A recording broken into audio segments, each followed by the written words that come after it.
What advice pertaining to language would you give to practicum students or students from the university who come up here, or even teachers who are non-native teachers coming here? Now that we've got a new language perspective that's really starting to be enforced along with the culture and the tradition, do you just have any general advice that maybe you would give to any of them? To learn as much as you can as fast as possible. If you're going to teach, for example, if you're going to teach at Fort Washakie, you need to learn the language. Okay. And how would you define the relationship between English and Shoshone and other native languages here? I know that English is the predominant language spoken in schools, but how would you define the relationship? Is there any sort of hesitancy to maybe continue using English? Is there going to be more of a focus in using Shoshone maybe in the regular classroom more often?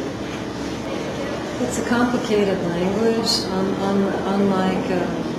it's not a particularly easy language to learn. So the crossover is a little bit more difficult as opposed to Spanish, which comes in the same linguistic stock, if you will. So the transfer is hard.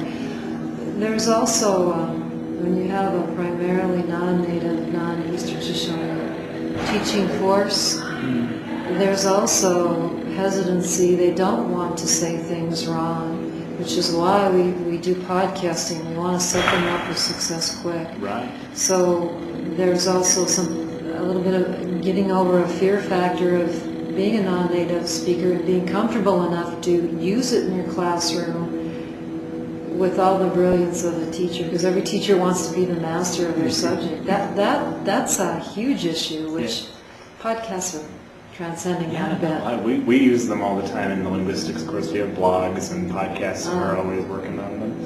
So a similar question then is, with the new curriculum, just based on your conversations with Lynette, is it going to be more of a focus, especially with the language, on grammar or actual use, social use, the contextual information? The latter. Build vocabulary and content to have conversations, to create a knowledge base so then they can analyze the grammar and logistical pieces there, but it's at a state where they've got to build that vocabulary base first. And this was just another question. I know this was said already, but I wanted to make sure I had this right. So there is Shoshone, the language. How many dialects are spoken in the general area? Approximately 7, but I'm uncertain about that, and so is Lynette, because every clan has a variation. I'm sorry, I can't be more certain about that.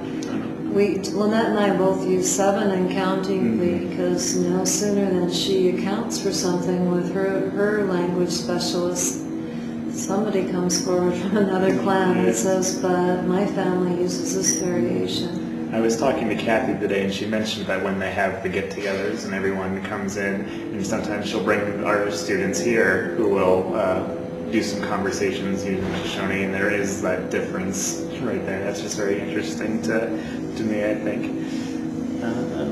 It's been the most difficult aspect. Lynette and I work so closely together, and it's unbelievably difficult, unbelievably painful. You can literally see the weight of those decisions resting upon our shoulders with the language that was never intended to be written.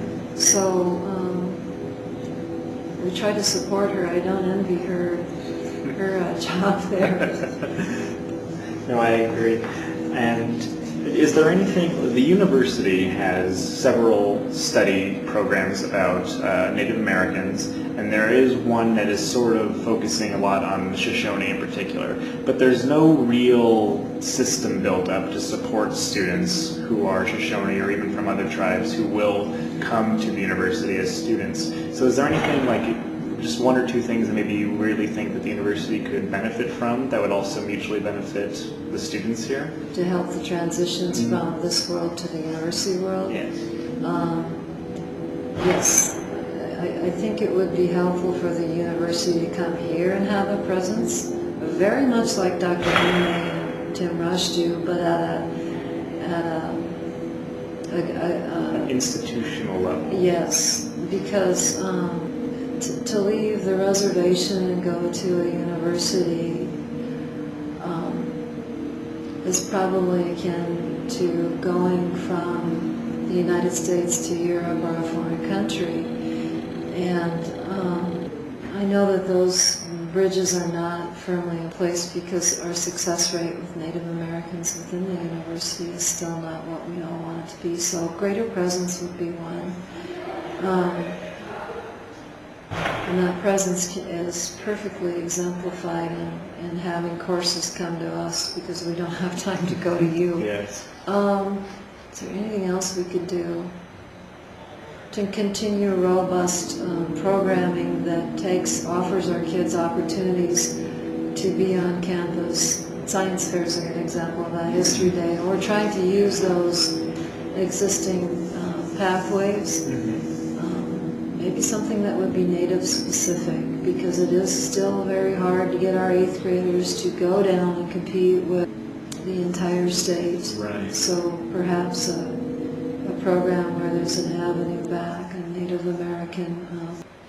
American cultural conference hosted at UW that invites our kids toward the university. Oh, great.